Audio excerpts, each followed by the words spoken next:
Remember that senator who went on a sexist, racist rant, hurled the N-word at members of the Legislative Black Caucus and quit? It was a private conversation and ended up being in the press. Well, before he quit, we're asking why he cast extra votes in the name of an African-American senator while she was away from her desk. I gotta go to Democratic meeting. The politicians in Tallahassee don't get it. And we're asking why Governor Scott is hammering fellow Republicans for not investing in Florida jobs with ads he shot out of state. Oh, gosh. Plus, we'll break down the crisis in North Korea, the House plan to replace Obamacare, and we'll put Gwen Graham to the test in the race for Florida governor. Are the people of Florida overtaxed? This is Money, Power, and Politics.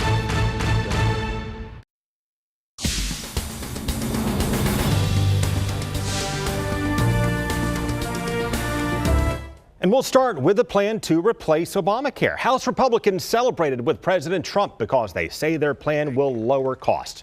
The plan would cut money from Medicaid, which is health care for the poor. And Medicaid patients here in Florida say they've already cut too much, which brings us to tonight's We the People.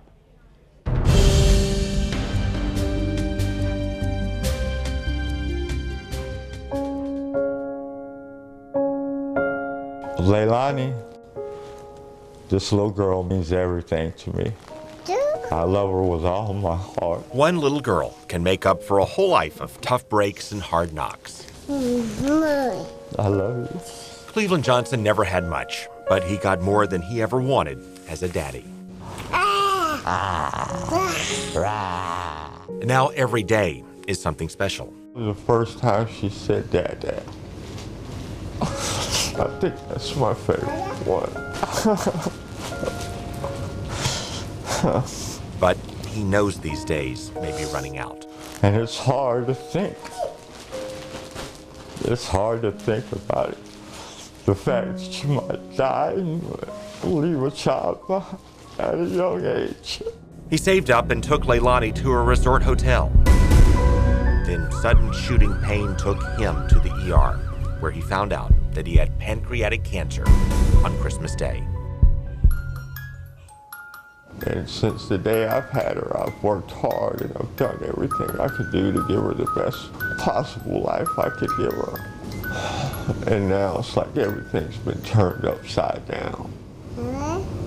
Yeah, that's a cloud. Good girl. He has health care through Medicaid, but he could not find a specialist who would accept it as the cancer spread for months. I get there just to find out that they don't accept my insurance. Some of these appointments I actually went to and they got turned down in the office. And so he drove around in pain until the day he crashed into a retaining wall. That's why he's in a neck and back brace. I know the more time that lapses, the worse this gets. And the bigger the tumors grow, the more it spreads.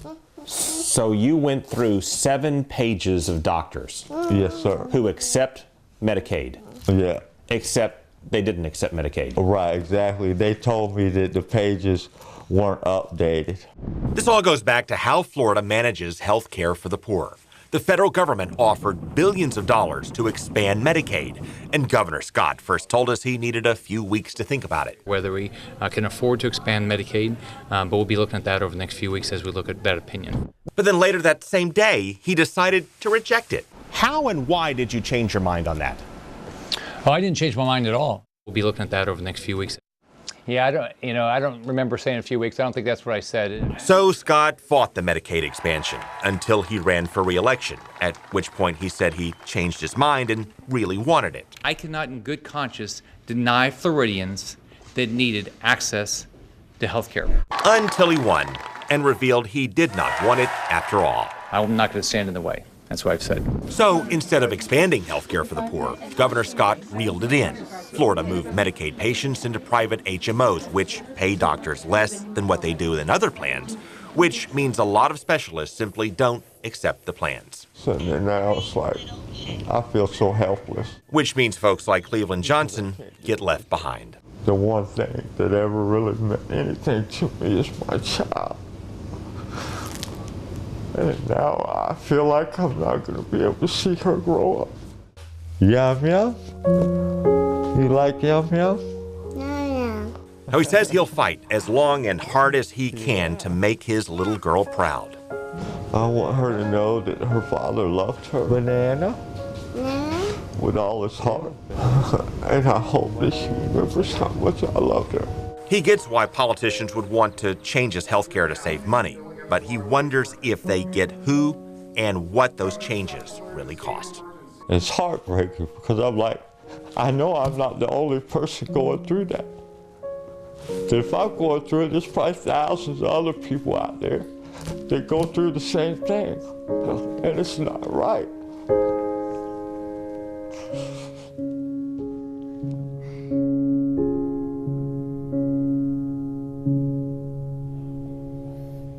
First met Cleveland Johnson a couple of months ago, and we stayed in touch. Last week, his wife called and told us that he passed away, and he wanted us to share his story still in the hope that it may help others. But Medicaid is also facing cuts not just in Washington, but in Tallahassee as well. That's why state lawmakers missed their budget deadline, as a matter of fact. They needed more time to nail down the changes to Medicaid. Well, they'll vote on the budget on Monday, and on the subject of voting at the Capitol, it is a little looser than you may think. And senators will prepare to vote. For years, we've shown you how state lawmakers vote and then vote again for other lawmakers who are not at their desks, because under their rules, they can vote for their peers if they give permission and tell them which way to vote. That way, politicians who are not at their desks get credit for doing their jobs. From the outside looking in, it can look very bad. And former House Majority Leader, now Pasco County Tax Collector Mike Fasano told us he's seen lawmakers steal other lawmakers' votes without permission for years. I would say more than 100 times, I would imagine. Votes without permission? Yes. I, in fact, saw a non-member hit someone's button. And I thought, oh my gosh, has it gotten that bad? On that note, a couple of years ago, we caught a Republican senator voting for a Democrat who was out for his mother's funeral. So this year, we also tracked lawmakers voting for other lawmakers for weeks. And as we looked through the video, this one caught our eye. That's former state senator Frank Artilles, the week before he quit. 1 week before he used the N-word in a sexist, racist rant, we found him voting for African-American Senator Daphne Campbell. Senator Campbell either gave Artilles permission to cast votes in her name before his racist rant, or he voted for her when she wasn't looking. We left several messages with Senator Campbell asking if she gave Artilles permission to vote for her. She did not return our phone calls and would not talk about it when a photographer tracked her down. Because I gotta go to Democratic meeting. So now we have a 60-day regular session that's wrapping up, and we call out both sides repeatedly in a segment that we call 60 Days of Stupid. And tonight's edition focuses on the governor's ad campaign against his fellow Republicans. It's time now for 60 Days of Stupid. Now it's time to start another State of the State speech, or as I would like to call it, a chance to show off my world-renowned oratorical skills. We have an ambitious agenda to keep Florida working and permanently eliminate the tax on manufacturing equipment. Manufacturing machinery equipment. On top of that, there will be $20 million in for technical centers. Mandatory minimum law. While Governor Scott often stumbles on his words, there's one thing he usually nails. Many of you know that my favorite 3 topics are jobs, jobs, and more jobs. I'm trying to grow the state by adding jobs. Jobs. Jobs. Jobs. Jobs. Jobs. Jobs. Jobs. Jobs. Jobs. Jobs. People have jobs. Last year, he muffed the optics on his Florida First tour by rolling it out on a bus from Tennessee. Oh, gosh. And this year, we discovered he just did it again. The politicians in Tallahassee don't get it. In these ads, he rips politicians in Tallahassee There's not a job that's expendable. for not committing to jobs in Florida. Every family's important in our state. In fact, he ripped him really hard for not committing more to Visit Florida, which makes TV ads promoting our state. They don't understand how jobs are created. But he scolded those politicians for sending jobs out of state in an ad campaign he shot out of state. He said he's pretty sure he shot these ads for his Let's Get to Work PAC in Washington, D.C. Florida will compete. Sponsored by Let's Get to Work. Okay, well, we got to work this week on a new Trail Tales segment, which helps our younger viewers relate to what else is going on in Washington, D.C., which brings us to where the wild things are adjusted for 2017. It's time now for Trail Tales. Where the wild things are in Washington. Right. Okay. Donald Trump, the future president, made mischief of one kind or another, and the voters called him Wild Thing. Bing, bing, bing. Ka-ching, ka-ching. But then muck and mud rushed in, and he was swept from his tower in New York to the murky swamp of Washington. And you're right about the swamp. Say it again. Oh, okay. And he was swept from Trump Tower to the murky swamp of Washington. And you're right about the swamp. Say it again. We get the idea. We're going to drain the swamp of Washington. We're going to have fun doing it. We're all doing it together. But the swamp was infested with wild things that roared their terrible roars. Are you stupid? That is mind-numbingly stupid. You be quiet. Mr. Chairman, I am tired of this. And gnashed their terrible teeth. Now, I don't know about in your state, which I think is a crazy state to begin with. Sit down and shut up. Do what I say. When I say it, sit down, shut up. Shut up. So the new president decided that he would tame the wild things by saying things that made them frightened. I could stand in the middle of Fifth Avenue and shoot somebody, and I wouldn't lose any voters. So they called him King of the Wild Things, and he tamed them into a slumber. Trying to do what's right for the whole country. But even he could not tame them for very long. This place is a mess. That's what we do there. It is a great blessing that Congress has done next to nothing. For the swamp had a history of more wild things than he ever imagined. There is precedent for a senator being beaten with a cane. What was he eating? Oh no, I didn't say eating with McCain. No, I said beaten with a cane. That's what we do there. And on top of all of that, the wild things had one big problem for many years that no one could seem to control. Help me! I can't stop spending! So the president said goodbye to all the wild things for a temporary escape to Mar-a-Lago, knowing that draining the swamp may be a little harder than he thought. The end. All right, coming up, we're going to dig into the Florida race for governor and go one-on-one with Bob Graham's daughter, Gwen Graham. Plus, we'll investigate crooks who poses illegal immigrants to get free money from the government. Well, Gwen Graham is running her father's old playbook in her bid for governor as a Democrat. Take a look at this. She planted some marsh grass along the river in downtown Tampa. Graham is doing jobs that she says helps her connect with people, just as her father, former Governor Bob Graham, did for years. Let's start with a simple yes or no on taxes. Are the people of Florida overtaxed? I believe that the budget and what you spend your resources on should be a reflection of your priorities. And so right now what I look forward to doing is deconstructing the budget and making sure that we're funding the areas that should be the priorities of the state of Florida. Legislature put a measure on the ballot next year that would allow voters to increase the property tax exemption. Would you advise voters to vote for that or against it? Well, I would be interested to see what the people of Florida think. I'm interested in what you think. Do you favor it or oppose it? I'm concerned that we may be changing some of the priorities in our cities around the state. But again, I'm glad that this decision is being provided to the people of Florida so they can make that decision. Did Florida make a mistake suing the state of Georgia on behalf of the seafood workers in Franklin County? Yes, they did. I have been involved in this for a very long time and believe that a lawsuit should be the last step that is taken. And I actually had a bill before Congress that most of the Florida delegation signed on to that would have been a common sense solution to this problem. But because of the lawsuit, we were unable to gain traction. I even had a meeting set up with the governor of Georgia to go talk to him about it because no one wants to continue to pay. How many millions of dollars has the state of Florida spent to get nowhere? In 2011, Governor Scott canceled the high-speed rail program because he said that it would have been an albatross to taxpayers. Did he get that right or wrong? He got that wrong. We need mass transit in the state of Florida. I don't think anyone can argue that our roads and our congestion and our transportation issues are dire, and it would have been an opportunity to get people off the roads and have more mass transit options. Could be again, as governor, to what extent will you fight to revive high-speed rail? How much would it cost? How do you get it done? We absolutely need to have mass transit opportunities all across the state of Florida, absolutely. And I think that the people of Florida want it as well. So I will be looking at opportunities and options that will relieve our congested roadways.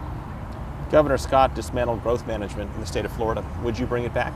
I think we are booming. Florida is booming. People are moving here, and we need to have a comprehensive approach to managing that growth. So whether it's growth management or another entity that just makes sure it's being done well for the people of Florida, we need to have some oversight. Thank you for your time. Thank you so much. Well, Tampa Bay has an expert on the crisis in North Korea. USF's Dr. Susan MacManus studied in South Korea as a scholar, and Merissa Lynn sat down with her to break it down. Craig, as both the United States and North Korea ramp up efforts to show off their military might, the question remains, will one of these two countries pull the trigger? USF professor Dr. Susan MacManus says nobody in the West, including the United States, wants to be responsible for starting a nuclear war. But it doesn't appear that either North Korea or the U.S. is backing down. We've gotten into this I dare you situation. I dare you to appear weak. And that's what's scary to our allies as well as to a lot of Americans, especially those on the West Coast and in Alaska and Hawaii. Last week, the U.S. deployed an anti-missile system to South Korea in response to the North's increased nuclear and missile tests. It has nearby countries like Japan and China on edge. President Trump has put the pressure on China, who is North Korea's most important ally, both diplomatically and economically. China does control about 90% of North Korea's economy. The bottom line is sometimes the economics mean the most. I mean, economic insecurity is one of the biggest fears of countries. The same as for individuals. The president has previously said if China can't take care of North Korea, the U.S. will. In recent days, China has suspended all coal imports from North Korea until the end of the year, a big moneymaker for the DPRK. North Korea has since fired off criticisms at both China and the United States. This after Trump tweeted he would be honored to meet with North Korean leader Kim Jong-un, quote, under the right circumstances. Well, there's some who speculate that the reason he offered to meet with him is that that's really what Kim Jong-un wants, is a recognition on the world stage of being a major player in world politics. There are others who say, why not meet with him and lay it on the line that we're not kidding around? So two different schools of thought on what that meant for him to make that statement. The truth is, nobody can predict what will happen next. MacManus says the current situation is reminiscent of the Cuban Missile Crisis. The closed-door meeting between the White House and senators last week, MacManus says, is telling of how serious the threat is to the U.S.'s national security. This is a situation where uncertainty is at the top of the list. Uncertainty in terms of how far leaders will go, uncertainty about the leaders' goals themselves.